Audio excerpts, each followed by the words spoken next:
Good morning, students. In the last class, we have learned how soil is formed. We have learned that soil is formed by the breakdown of rocks. And what are the factors that are involved in the breakdown of rocks? All those things we have learned in the last class.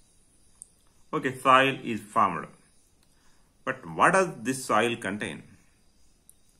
Soil is a mixture of many substances. What are those substances? What are the things that are present in the soil? We are simply telling soil is a mixture of many substances. What are they? First one, small particles of rocks. Of course, soil is formed from rock by the breakdown of the rock. So, small particles of rock are present. Humus. Humus means it is the small pieces or the bits of decayed living organisms. They are not the rock particles. If an organism dies, it gets decomposed. Decomposed means the large body is broken down to small pieces. Rock is broken down into small pieces and rock particles are there. And dead body is broken down into small pieces and it is what called bits of decayed living organisms after their death. Next, various microscopic organisms. See, fine particles of rock that are small in size or micro in size. Bits of decayed living organisms after their death, they are also small in size. And microorganisms, already they are small in size. So, soil contains everything small. Small rock particles, small pieces or bits of decayed living organisms and various forms of microorganisms. Next, type and the quality of the soil. The type of the soil is decided based on the average size of rock particles in the soil. Type of the soil, it is simply decided by the average size of rock particles. If it is containing fine sized particles, then you can say clay soil. If it is containing large sized rock particles, then you can say it is sandy soil. If it is containing medium sized rock particles, then you can say loamy soils, which you have learnt in your class 7th itself, I think, if I am not wrong. Right? Okay. Type of the soil is decided by the average size of the rock particles. But what about the quality of the soil? How is it decided? How the quality of the soil is decided? The quality of the soil, it is decided based on the amount of humus and the microscopic organisms present in the soil. See, we are not learning anything new. Whatever we have learned just above it. The soil is a mixture of rock particles, fine rock particles, next followed by bits of decayed living organisms, next microscopic organisms. So first one, that is the fine particles of rock, that the type, the average size of the fine particles of rock, it decides the type of the soil. And next two things are going to decide the quality of the soil, right? Okay. The major factor that decides the structure of the soil is humus. Okay. We have decided type of the soil, quality of the soil. But what about the structure of the soil? Structure of the soil. The major factor that it decides the structure of the soil is humus. Humus decides the soil structure because humus, it causes the soil to become porous so that air can go very easily. Why air should go inside the soil? Otherwise, how roots can respire? How microscopic organisms will survive in the soil? So, air should go inside. Not only that, as small spaces are there in this soil because of the presence of humus, the water that is falling on the ground can percolate in the deep layers of the soil through the small spaces of this humus, such that humus plays significant role in maintaining a good quality of the soil, and because of this, humus is the very important factor that decides the structure of the soil, right? Presence of humus allows water and air to penetrate deep underground. Already I told you, right? The rock from which the soil is formed is known as parent rock. Okay, a very soil that is present in a given area, it might have formed from a parent rock because it is formed from one particular rock. That rock is called parent rock. If children are born from some persons, those persons are called parents of the children. In the same way, if soil is formed from a rock, then that particular rock is known as parent rock. In the soil, there are many mineral nutrients. In the soil, there are many mineral nutrients. The mineral nutrients of the soil are decided by the parent rock of the soil. Okay, the rocks will contain many minerals. How are these minerals?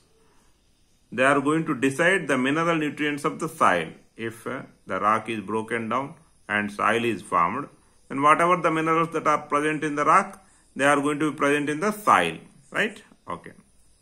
The growth of the plants in a given soil, it is decided by three factors of the soil, right? The growth of the plants in a given soil is decided by three factors of the soil. What are they?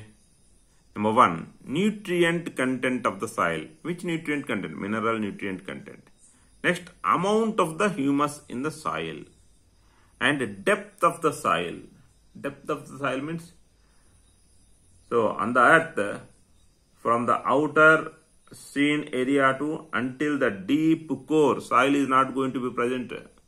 Soil is going to be present only up to some centimeters, not even meters. Up to some centimeters. Rare cases, little more level of soil may be there. So, if soil is in good thickness or with good depth and with rich amount of humus in it and nutrient content is good enough, then the growth of the plants can take place in such soil very easily. So only the growth of the plants in a given soil is decided by three factors of the soil. Number one, nutrient content of the soil. Number two, amount of humus in the soil. And number three, depth of the soil. Now coming to topsoil.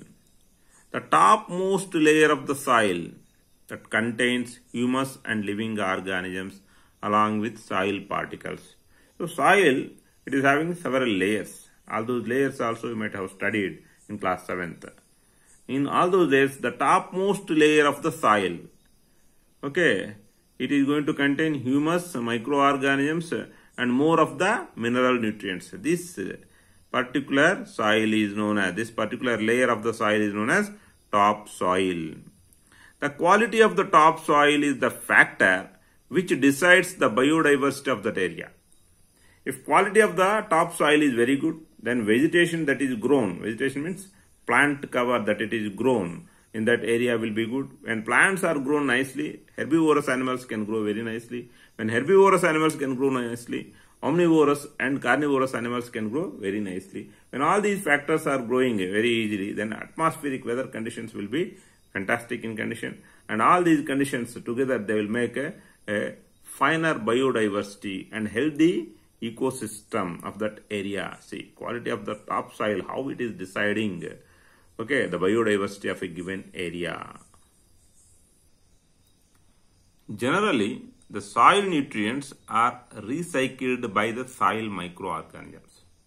Soil nutrients are recycled by the soil microorganisms. So, killing of the soil microorganisms, it destroys the structure of the soil. Soil nutrients are recycled by soil microorganisms means, for example, if you take nitrogen, nitrogen enters from atmosphere into the lithosphere by means of a physical nitrogen fixation and biological nitrogen fixation. then it enters into the plant body. And after the death of the plant body and animal body, from the plant and animal dead bodies, the nutrients, that is nitrogen and other nutrients, they are recycled. Recycled means they are taken back into the soil by the microorganisms. So if soil is not having microorganisms, then recycling of these nutrients cannot be taking place. So killing of the soil microorganisms destroys the structure of the soil, because they play the key role. Microorganisms, they play the key role in maintaining the structure of the soil by recycling the nutrients from what? Atmosphere, hydrosphere, lithosphere to biosphere, and from biosphere again back to all these spheres. Are you getting it? Right? So now coming to modern farming practices. The modern farming practices utilizes more usage of fertilizers and pesticides, and there is a devastating effect if the fertilizers and pesticides are used continuously for longer periods of time. Right? The long-term usage of fertilizers and pesticides, it causes the soil microorganisms to get killed. When the soil microorganisms are killed, there is no maintenance of structure of the soil, which ultimately results in the destruction of the soil structure. Right? Long-term usage of fertilizers and pesticides kills the earthworms also. Sir, we didn't discuss about the earthworms previously. Yes, earthworms are not part of the soil structure. That's why we did not discuss. But earthworms, they stay inside the soil. And these earthworms are known as friend of the farmer or natural plow. Right? And they are instrumental in making humus, since they eat the soil that contains the organic matter, and then the soil is broken down into even sized, not uneven sized or random sized particles, even sized particles. And these even sized particles that are broken down by the earthworm in its gut or the alimentary canal, they are released out as small granules. These granules that are released from the earthworm's digestive part are known as vermicastings, and these vermicastings, they form the vermicompost. Right, and this will form the humus. Humus means bits of decayed organic matter or the matter of the dead bodies of the living organisms. Sustainable agricultural practices are very much needed to be implemented. For what? For not to allow, not to allow the fertile soil to be turned into a barren soil. When the fertile soil will be turned into a barren soil, first of all, what is fertile soil? The soil that can promote the germination and growth of the plants successfully is known as fertile soil. And the soil which is having its quality structure intact in it only can promote the germination and the growth of the plants. If not, what will happen? It cannot promote the germination and growth of the plants. The soil which is not able to promote the germination and growth of the plants is known as barren soil. If soil microorganisms are killed, if earthworms are killed, then what will happen? Soil microorganisms, if they are not there, the soil nutrients, mineral nutrients cannot be recycled. So, mineral nutrients part, it is going away. And if earthworms are not there, then the humus cannot be properly formed. So, both the presence of mineral nutrients and humus, it is very much needed for maintaining good quality of the structure of the soil. So, if we are not going to follow the sustainable agricultural practices, then what will happen? We are going to ultimately lose the structure of the soil, and the fertile soil will be becoming barren soil, right? Then what is sustainable agricultural practices? The agricultural practices that do not cause the loss of the quality structure of the soil, and they maintain the quality structure of the soil by allowing the growth and germination of the plants is known as sustainable agricultural practices, right? Soil pollution. So we have learnt a general definition for any pollution. Removal of the useful materials from a given parameter and addition of harmful materials causes reduction in the quality of that matter. So reduction in the quality of the matter by adding the harmful materials to it and removing the useful materials from it is known as pollution. So soil also will be getting polluted. How the soil gets polluted? Removal of useful components from the soil and addition of harmful substances to the soil adversely affect the fertility of the soil and kill the diversity of living organisms in it. It is known as soil pollution. So removal of useful components from the soil, okay, like microscopic organisms, earthworms, all these things, if they are removed, and addition of harmful substances like fertilizers and pesticides, if they are added to the soil, both of these things adversely affect the fertility of the soil, the ability of the soil to promote the germination and growth of the plants. It is adversely affected. When this fertility of the soil is adversely affected, the biodiversity of the area, of that particular area, will be greatly getting affected. So this entire thing is known as soil pollution. What are the factors that are responsible for making, okay, and bringing the soil?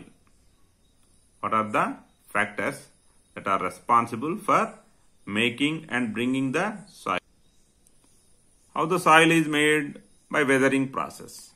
Weathering means breakdown of the big rocks into finally finer rock particles. So what are the factors? Sunlight, water, wind. These same factors, okay, except the sunlight, right? Sometimes even sunlight also. They are even responsible for the removal of the top layer of the soil. Removal of the top layer of the soil. Because of what? When there is continuous sunlight and there is no rain at all, what happens? The plants die. After that, all of a sudden, the heavy rains takes place. Plants are not there and they all died. Heavy rains have taken place. The water that flows, when it could make the big rocks itself to flow along with it, what happens about the finer particles of the soil? It also will be getting washed away. The soil, top soil will be getting washed away. Wind and water wash away the fine particles of the soil and they remove the top layer of the soil. Removal of the top layer of the soil is known as soil erosion. Soil erosion. If plants are there, large trees are there, the plant roots can prevent the soil erosion. So the worldwide large-scale deforestation, it is actually destroying the biodiversity, and because the large-scale deforestation, it is making the plants to be removed. When plants are not there, their roots are not strengthy. Okay, and I mean, there are no plant roots. When plant roots are not there, the top layer of the soil cannot be held intact. Whenever there are some floods, the top layer of the soil will be getting washed away. So, removal of the top layer of the soil is known as soil erosion, which is greatly caused by worldwide large scale deforestation. So, without plants or vegetation, the top soil will be removed very quickly. Remember, because there are no roots which can hold the top soil Without plants, if it is there, its root will be there. If plant is not there, no roots. And no roots, no holding of the topsoil. In hilly and mountain regions, it will happen very easily.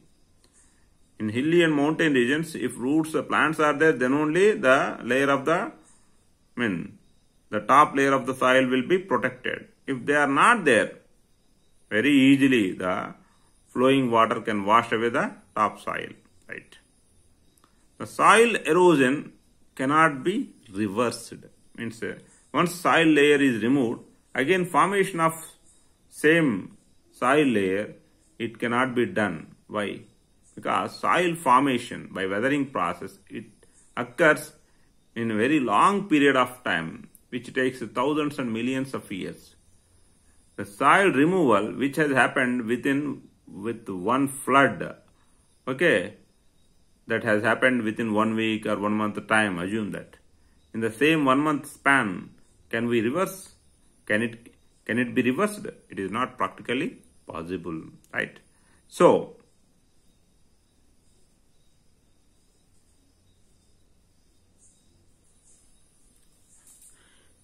is prevention of soil erosion the only job of the vegetative cover? No. The vegetative cover, it even helps the percolation of water. Percolation means moving down into the ground. Percolation of water into the deeper layers of the soil. So, we need to maintain our green vegetative cover, which actually helps in the percolation of water and in the prevention of topsoil. When prevention of the erosion of the topsoil. When soil erosion is prevented, then plants can be grown very easily. Okay, and when plants are grown very easily, biodiversity of that area can be maintained successfully.